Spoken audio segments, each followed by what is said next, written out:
Thokozani bogogo, thokozani bantu abadala, thokozani izindlondlo, thokozani bogogo omkhulu, ndiyanivusela. Ndivusela namadlozi enu, lithi thokozani bogogo omkhulu. Yenza gogo, ugogo Sibusiso is busy ngomsebenzi wabogogo.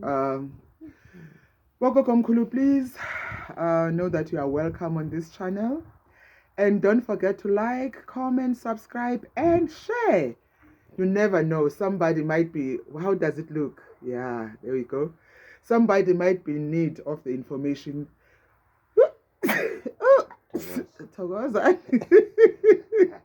I'm sitting next to the fire outside, Bokoko. And I just thought, let me try a new place and space to do this video for you. Let's embrace nature. There's a lot of smoke around me. Okay, not too much, but there's some smoke. I wish you could smell it. It's so healing. So today I wanted to talk about a topic that seems to baffle a lot of people, especially the chosen and the gifted. I had a conversation. It's actually a couple of conversations, and it's from people who are trying to understand how within their ancestral gifts there seems to be some cultures that in their interpretation are encroaching in the messengers or the spirit guides that manifest in them.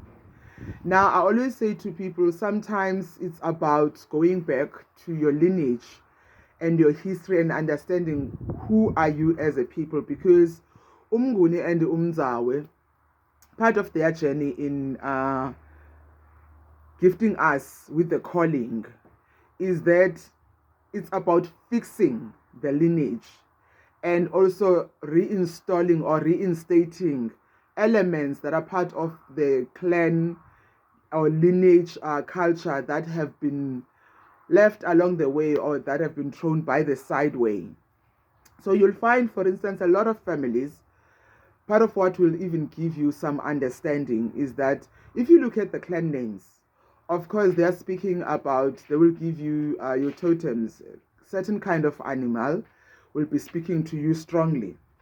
And for me, I found that, for instance, my great-grandfather is Nyumbane, which is Amaxhosa called Nyumbane. But I found out that when I was doing a research, because I wanted to understand, so I wanted to understand what word is this Nyumbane? What does it mean? Where does it come from? And for me and my family, we are the people who the Eastern Cape people call Amamfengu. Amamfengu, Umfenguza means to seek a place to seek refugee. So we kind of those people who were affected a lot by the wars in Vekane and all the other ones, and found ourselves in the Eastern Cape. And as a result, some of the families or some of the clans would be, taken in by the host family. And as a result, we end up adopting their culture. I've got a topic that I've done before that speaks to this, but this is kind of an expansion into that. So when I was doing the research, I found in Swahili that there is Nyumbane. For instance, they would even go as far as saying Karibo Nyumbane, And I found that somewhere in Mozambique, there's some people, and even in Zimbabwe, But especially in Mozambique, there is even a place where my people are at, but we haven't connected with them. But that's a story I had from my dad. He got it from someone who was kind of giving him some background and history of our family. And even for him, it was about that longing to know who are we and where do some of our elements come from. So it would then be those totems and stuff. And also when I found out while I was doing my research, I found that a Nyumbane is also a springbok, a deer. Yeah. And so that also gave me an understanding of our totems and stuff. But more than that, it's about going deeper, because you will find in some families even though, let's say you are Xhosa or Mosotho or you Zulu or Motswana, but you have a name that you are given a name, or someone in the family was given a name that is Zulu, whereas you are Motswana, or you are Xhosa, you have a Sotho, you have someone who's a Sotho, who's got a Sotho name, and in all your understanding and history, that the immediate history that you have, when you're looking through it, there is no recollection of you being connected to that tribe, or you'll have a Pedi name. Somebody has a Pedi name in your family, and you'll find that it's 5 or 6 generations away, or it's your grandfather, and you ask yourself, but why was this person named Mbedi and you are Xhosa?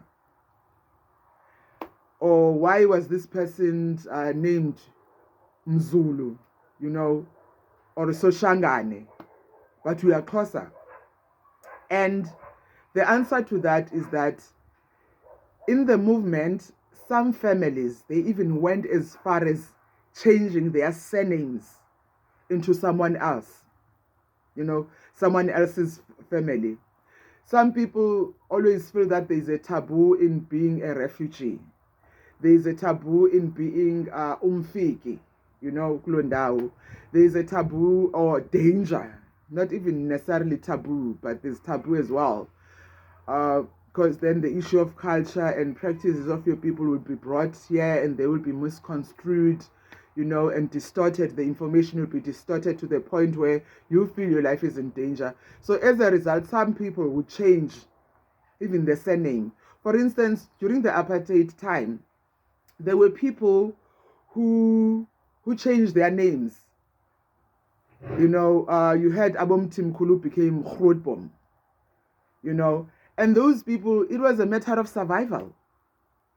Or if it was not a matter of survival, it was a matter of inheritance. They would be inherited by that family. Therefore, they would take on the name of that family, So then someone along the way, 5 or 6 or 7 generations down the line, Pagamidlos, the spirit guide that comes up from that great-great-grandchild, says, I am Soshangane Kasopuza.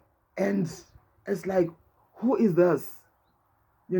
Or in your dreams, you kind of keep on getting signs that, let's say, pediculture, you keep on being asked to get items or artifacts from the pediculture, and you don't know why, and you're still growing in your journey. So when your spirit guides are doing that, or your ancestors are doing that, it's because there is a debt and a rebalancing or a realignment that needs to be done.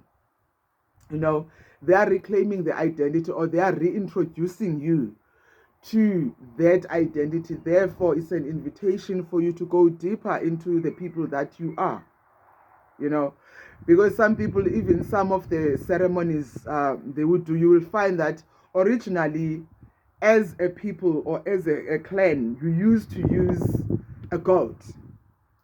And then if you were to go to a certain geographical area, in that area, it would be taboo to use goat.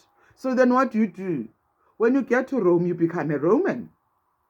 Therefore, they would go and, change and start using what is not taboo for the sake of acceptance in the area, the geographical and cultural area that they are in. Say, for instance, you go to India and you're supposed to do imisebenzi yakho using a cow. Cows are holy animals in India. Then what's going to happen? You're going to go back and appease your ancestors and say, this is the place that I'm in. Would you accept if I only use a sheep? But now what happens is that with that, there are complications that come. As then the ancestors at some point, it's the same thing with the curses, where they will say, somebody will curse you and say, you and your great-grandchildren will never see peace, or you will never have prosperity, or this will not happen to you, or this will happen to you. If you listened to what I said, it was specific. up until a certain generation. So beyond that generation, there is a recalibration that happens, where now those very same ancestors, or the ones before that who were not necessarily in agreement with this, or when they evaluate the situation, they realize that now circumstances are actually conducive enough for you now to go back to who you really were, as a people, and therefore they are taking you back to the real you. So this was just for people who find themselves fighting with family, because sometimes families will say, no, we never had such in our family. We never had such. That's from a foreign culture. This is an invitation for you to go back to actually making sure that you get into understanding what kind of a people you are, where you come from. And yes, engage your ancestors and ask them, why am I encountering this? Why is this coming up in my time, in my generation, during the time that I'm supposed to be working with your gift? Give me a revelation, make me understand, help me, so that I can have better acceptance. Because already when you are a chosen one, there are so many obstacles that you are going to be encountering for your gift, with your gift, by your gift. So now you have to be working through those and make sure that you understand first before anyone else can. That is why it's even important to go and do your FEMBA, because your FEMBA is going to give you more information. You'll get some historical facts and lineage history in that.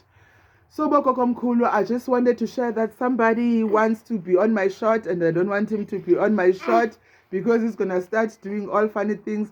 Thokozani Bokoko, catch you later. And please, if you have, don't do that. If you have any questions or comments, feel free to ask me and I will ensure that I get back to you. And please don't forget to comment, like, share, subscribe. Thokozani Bokoko.